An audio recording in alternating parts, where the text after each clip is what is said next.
A very good morning to Miss Nandini and my beloved friends. Hi, I'm Jessica. Today, me and my group members would like to present about penology and punishment. So, first of all, what is penology and punishment?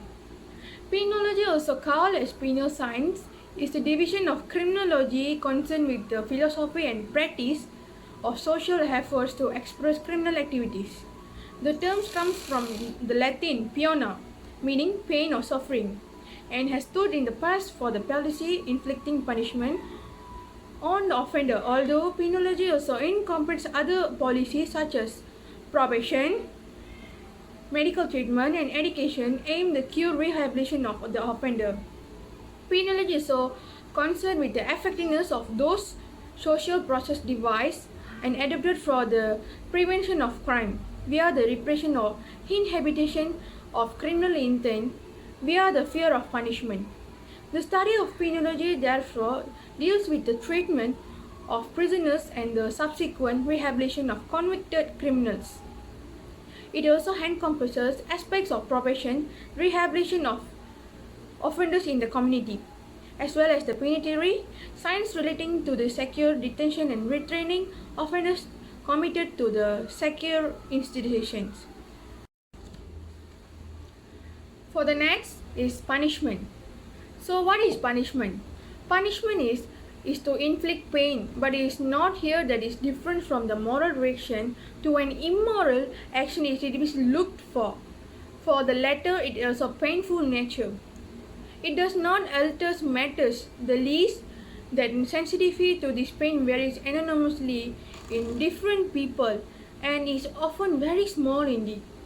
The real difference lies in the fact of moral reprobation emanates from one or more individuals spontaneously, whereas punishment is a conscious action on the part of collectivity.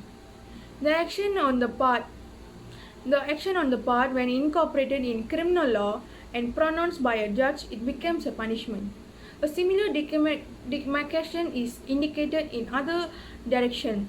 Revenge, too, is pain caused intentionally, but it is an irrational reaction of the emotions, generally of an impulsive nature on the part of one or more persons to a wrong which they have suffered.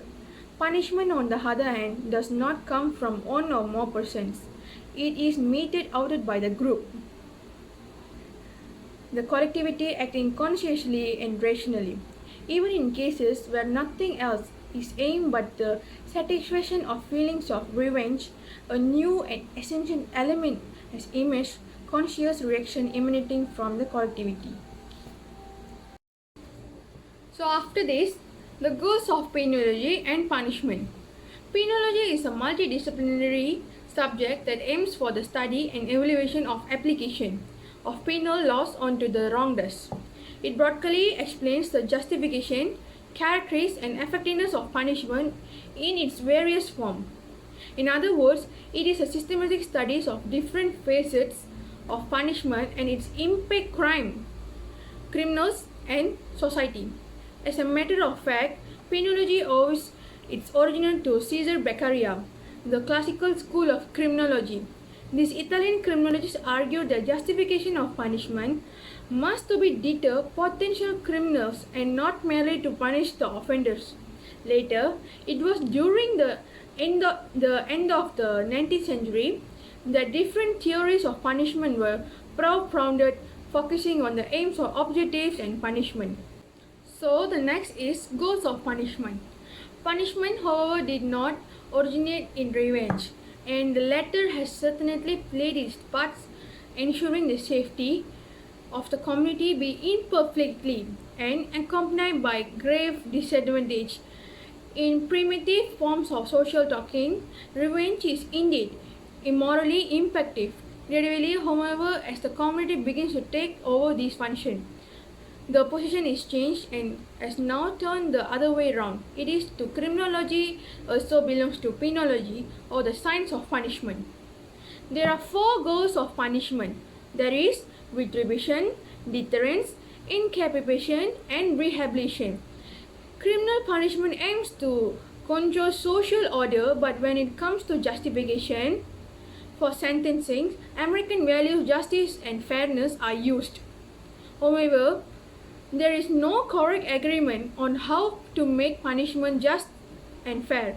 In the 1960s, the number of Americans sentenced to imprisonment decreased because the rehabilitation was brought into the picture. Unfortunately, in 1970s, because of strong punishment for the purpose, retribution, deterrence, and incapacitation, a record or number of people were sentenced to prison.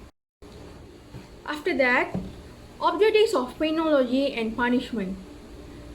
First, objective of penology: to examine the ethical base of punishment and the motives and purpose of society inflicting it. Then, to make a comparative studies of penal laws and procedures through history. And lastly, to evaluate the social consequence of the policies enforced at given time. After that, is of punishment in criminology. There are a number of criteria that can be laid down in order to distinguish punishment in the sense of that interest as criminologists from the other forms of unpleasant forms of pain. There are various of objectives that provided by criminologists Zettner and Hudson. First, the involvement of an evil and unpleasantness for the person on whom the punishment is inflicted. Second, it must be an offense, actual or supposed. Third, it must be an offender, actual or supposed. Fourth, it must be the work of personal agencies. Fifth, it must be imposed by an authority conferred through or by the institution against the rules of which the offense has been committed. Sixth, the pain which is inflicted must be intentional, non-accidental or coincidental. Seventh, to interest criminologists, the punishment should be imposed in response to a criminal offense. And lastly, it should be imposed by a judicial authority. However, as we will see in the future, there are a lot of practical problems. Centrally, the purpose of punishment can have many different purposes, but can also be contradictory. What is not reasonable, it is similar to what you think is necessary to protect the society. The literature generally raises two questions. What can the state do to cause pain, and how much pain the state allows in the certain cases? There is no final answers for these questions. By looking at the arguments, understanding the basics of system and others, it punishes and provides a philosophical and normative basics for us to debate how you think the punishment system should work. These are the different positions regarding punishment. In thought justification of punishment, approaches are usually divided to the two main camps. This is the result repulsive emergency. Retributivism is looking backwards without directly considering a good future. Revenge implies the imposition of something, penalty, response to action taken.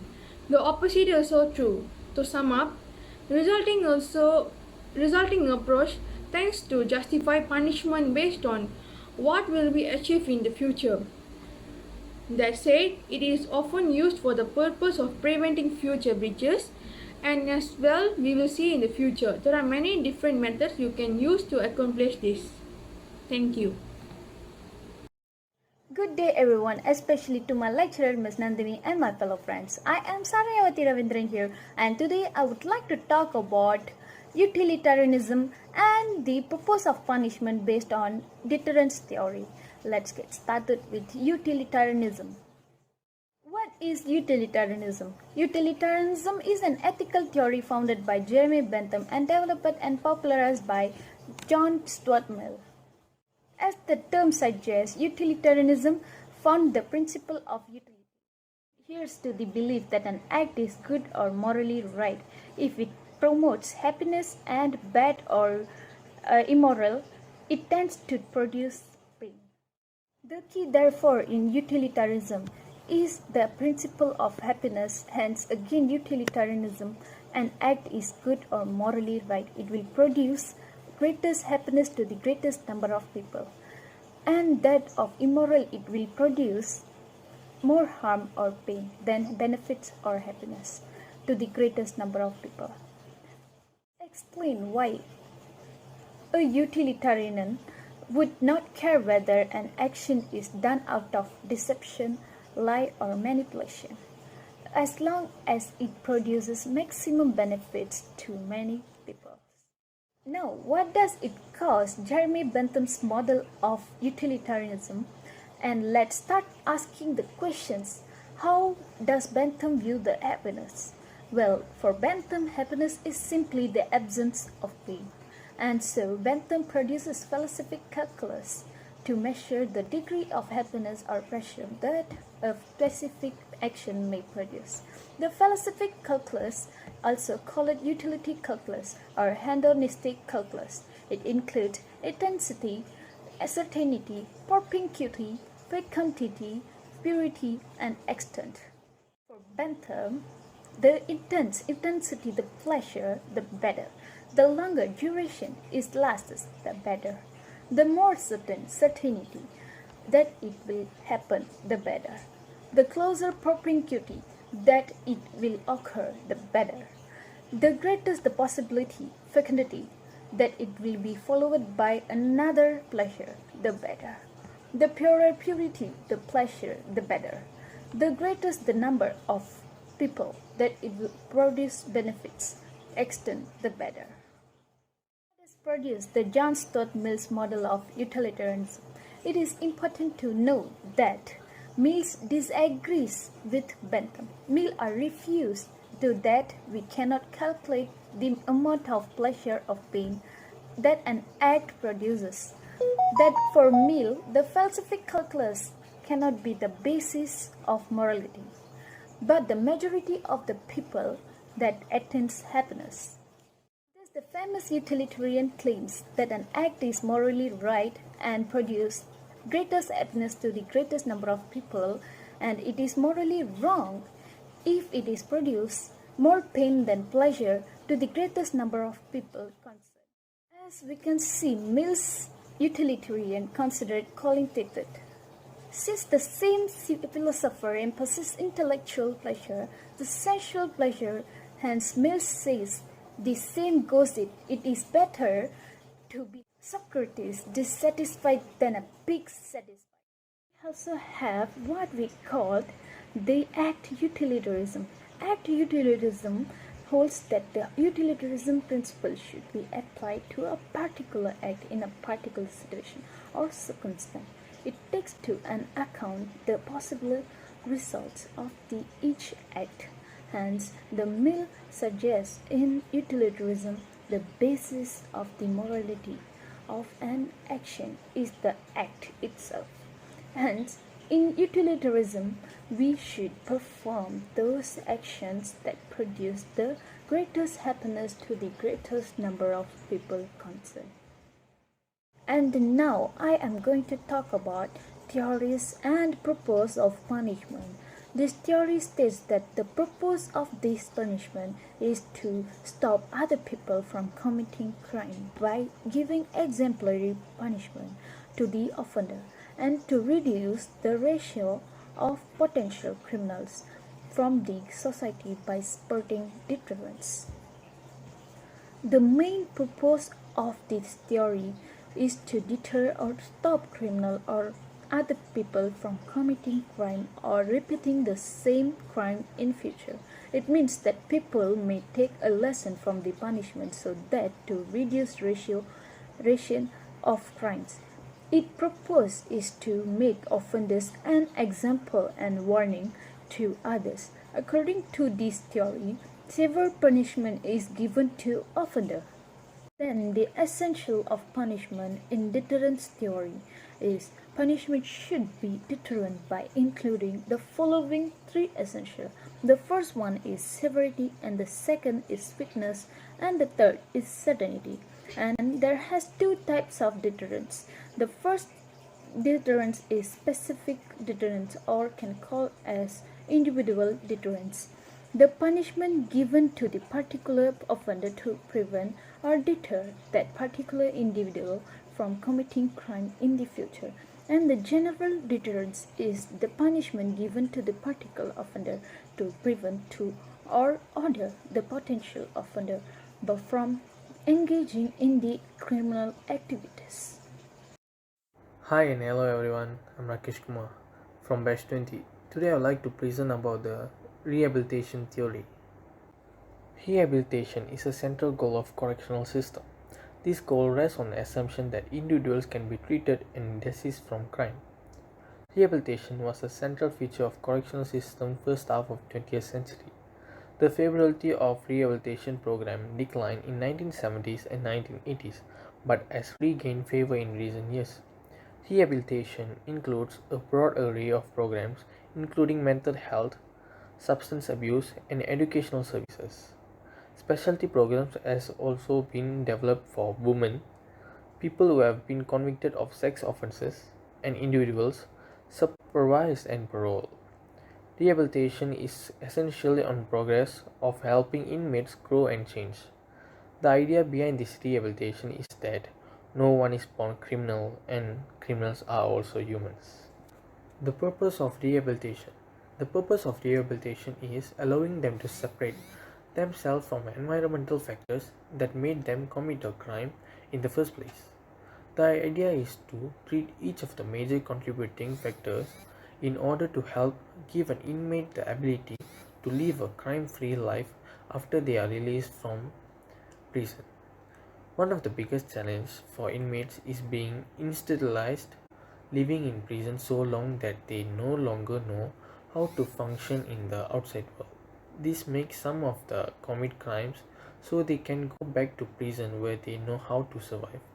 Rehabilitation programs have been created to help inmates readjust society and remove themselves from all the environmental risk factors. This help to recognize and then proper treatment for the criminals who commit the crime. The rehabilitation is also one of the reasons to reform the criminals. It helps to strengthen the character of the criminals so that they may not become an easy victim of doing crimes. So according to this, all the criminals able to receive physical, moral and intellectual training in order to improve their character and make them law-abiding citizens. And lastly, type of rehabilitation programs. There are many types of activities and programs for the criminals who trying to rehabilitate themselves. Programs and activities such as vocational training, educational training, religion session, medical treatment, counseling, games and other recreations, cultural activities, and specialty programs have also been developed for women, people who have been convicted of sex offenses, and individuals supervised and paroled. And the next is incapacitation. Incapacitation refers to the restriction of an individual's freedom and liberties that they would normally have in society. Within the criminal justice system, incapacitation is the response used when a person has committed a crime. By incapacitating the convicted offender, we prevent the individuals from committing future crimes because he is removed from the society and locked up or restrained somehow. It can be noted that incapacitation takes a forward-looking perspective in that it cannot rectify crimes that have been committed and only attempts to prevent crimes from being committed in the future. Incapacitation is also described as being one of four goals of incarceration or imprisonment. Incapacitation comes first, and then comes deterrence, rehabilitation, finally retribution. Incarceration is the most common method of incapacitating offenders. However, other more severe forms such as capital punishment are also used. And the purpose of the incapacitation, the overall aim of incapacitation is to prevent the most dangerous or prolific offenders from reoffending in the community. Incapacitation means to finish the capacity of criminals by giving such kind of severe punishments. The idea is to keep away the offenders from the society by keep the society safe from the offenders. Type of punishments. Punishments like life imprisonment, death penalty are given to the offenders under this incapacitation. Retributism. Perhaps the most straightforward expression of retributism is to be found in the lex Telenis is the simple idea, a potential basis for organizing our system of punishment, although this sort of equivalence might help us in relation to some offences. Say murder, it provides us with no guidance as to the appropriate punishment for other offences such as fraud or blackmail, or it pays scant regard to the notion that punishment should only be infliction upon those that are held to be responsible for an offence, whether a killing was an accident or deliberate act. Just desert. It was against this background that what has been referred to as the new retributism emerged. Also known as the Back to Justice movement, it grew in popularity from the mid 1970s onward. The key text in the new movement was called Doing Justice, 1H 1976. At the head of this approach was the assertion that punishment should be linked to the nature of the crime that had been committed, that is, it should be proportionate. There are a number of points to note here. First, the justification for punishment is that it is necessary for the state of express censure. These theories proceed on the assumption that offences are free will and can therefore be held morally to account their actions. Second, that censure is connected with a crime that has been committed. There is no reference to or concern with any future offending. There are a number of problems relating to proportionality. First, in relation to ordinal proportionality, it seems clear that some offences are obviously easy to rank in relation to on another. Serious assault versus thief from a car, for example, but in other cases this is less straightforward, perhaps especially in relation to minor offences. Zender 2004. In relation to cardinal proportionality, one of the major problems concerns the basis on which the decision is made. As Erzan put it, the problem is that desert theory can help with the graduation punishment within the most severe and least severe points, but can do nothing to tell us what those anchoring points should be. The consequence is that cardinal proportionality tends to have been much influenced by political considerations.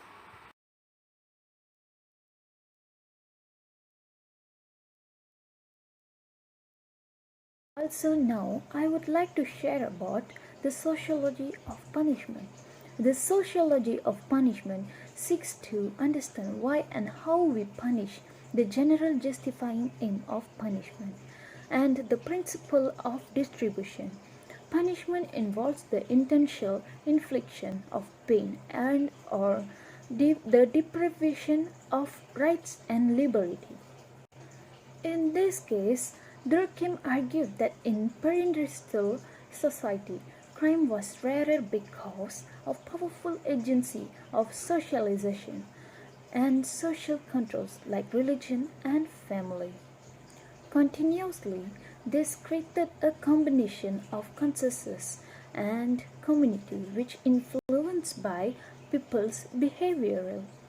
Then, crime rates were higher in cities because of the powerful influence that religion and family could have on socialization, were undermined by the complexity of modern life.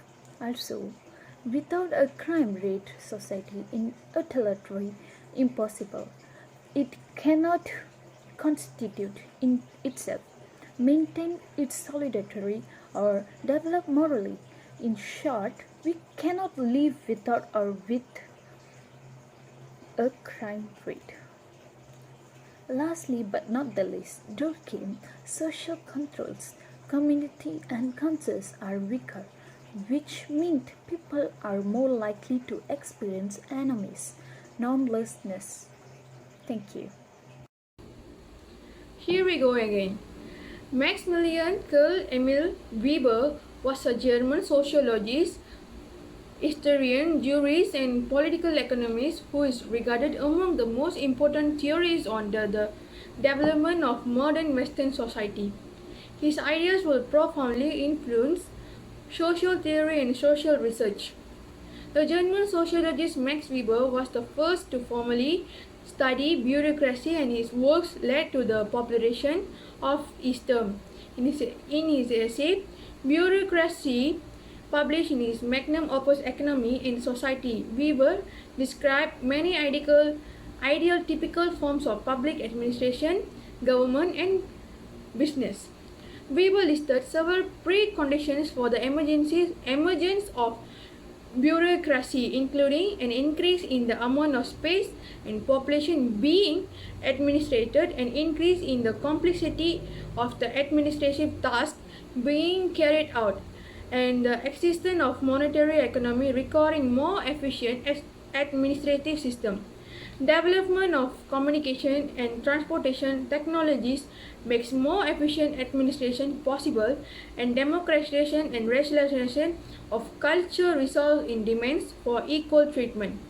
Although he was not necessarily an admirer of bureaucracy, Weber saw bureaucratization as the most efficient and rational way of organizing human activity, and therefore as the key to rational legal authority indispensable to the modern world. Furthermore, he saw it as the key to process in the ongoing rationalization of Western society.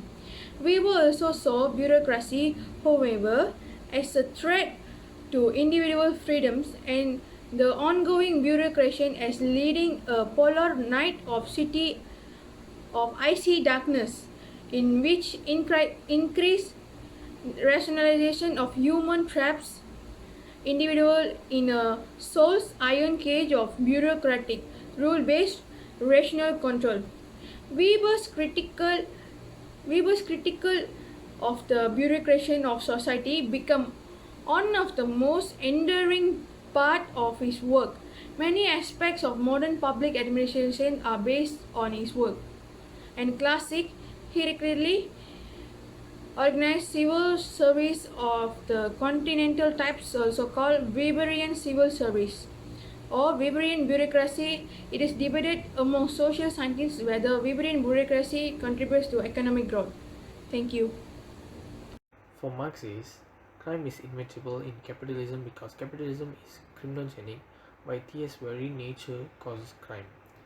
Poverty may mean that crime is the only way working class can survive. Crime can be the only way they can obtain the consumer goods encouraged by the capitalist advertising, resulting in theft, alienation, and lack of control over their lives may lead to frustration and aggression, resulting in non-utilitarian crimes such as violence.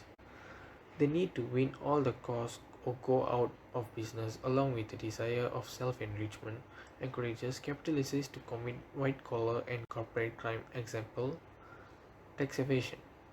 David Gordon, 1976. Crime is a rational response to capitalism and is thus found in every class. Thank you.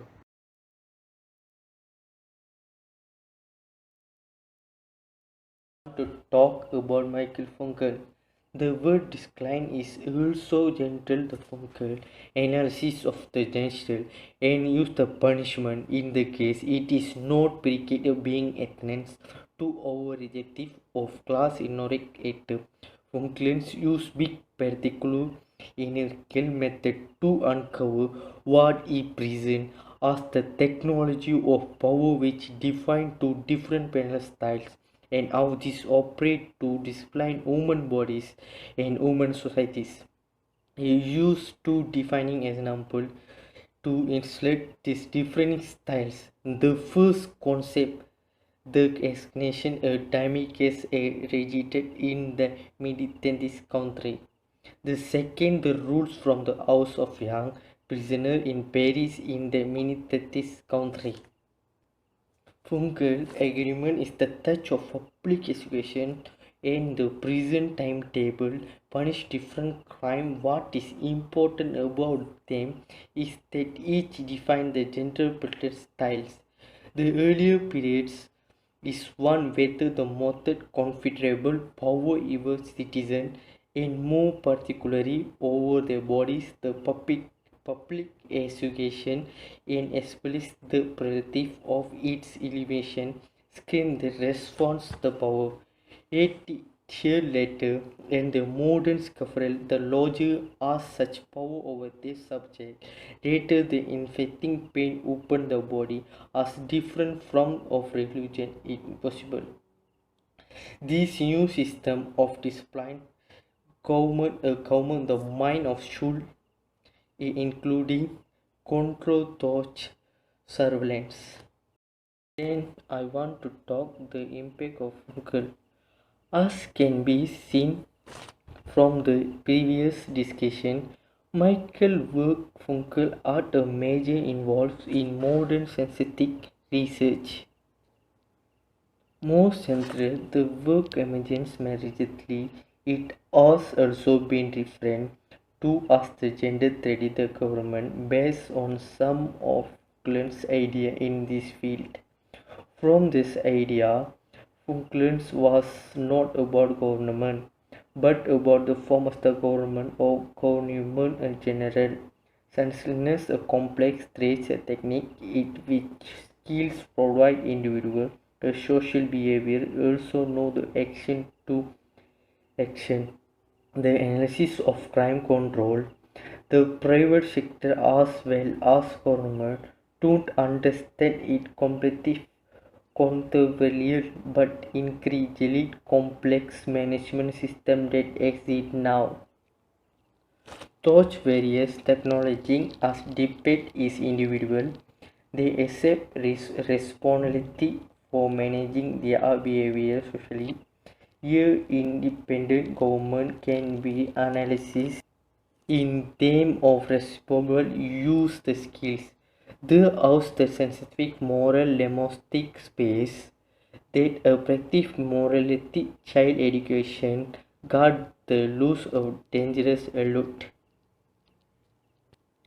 them of the common civil mutually imposing gambling as the organization of responsibilities to family and children and the desire to improve their situation since them their family as connected public purpose for the health and peace of society individual need bodies and individual health and well-being.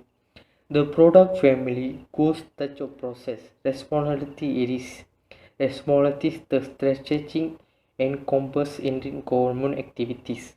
These stimulus new from the action touch no state information and organization. Seeing this process in the field in crime control include increased visibility in the private and definitive security sector agent activities. The main message of these activities, the state alone cannot do anymore. Accessible for criminal state, this follow the completely different from the positive deletion. Any more than that, it is the goal bring about social change. Instead, the focus become one the managing social problem rather than them. The concept of risk this context has been become more important. The statistic as the reach or the base of the original conclusion rather than individual diagnosis and one future practice rated rather than one the impossible of the factory bacon in limit like this. This strategy clearly aligns with the political project aimed at the revealed a valuable state-based opinion of this threat of property describe the drugs editation. The result of preventing crime is the policy demonstrated by racial choose the improvement models. Sensitization a risk arising from this behavior. It is considered not to meet basic started with the significant increase in several technology available to monitor population at risk. Then I want to talk about conclusion. Simply put, it is the short lived because the US is creating more people than any country in the world, including China, and the US is still pioneer in infant population. American approach also encourage a basic for public protection, only effect monetaries and improve as a value protect penalties. We should create a new face game. The first is implementation of pragmatic adaptive approach to the issue of crime, such as the use of private sector management practice in criminal justice system. Through promotion of management reform of professional reverse promotional evaluation system and the successful replacement of a variety of private voluntary and government actors in the area of crime. Focuses upon the nature and rationale for punishment. Is it primarily imposed in order to prevent criminality in the future, or is it a penalty imposed for misconduct in the past? Or the second set of debates is primarily sociological and concern how we are to conceive of the place of punishment within society and to understand punishment as a set of social practices.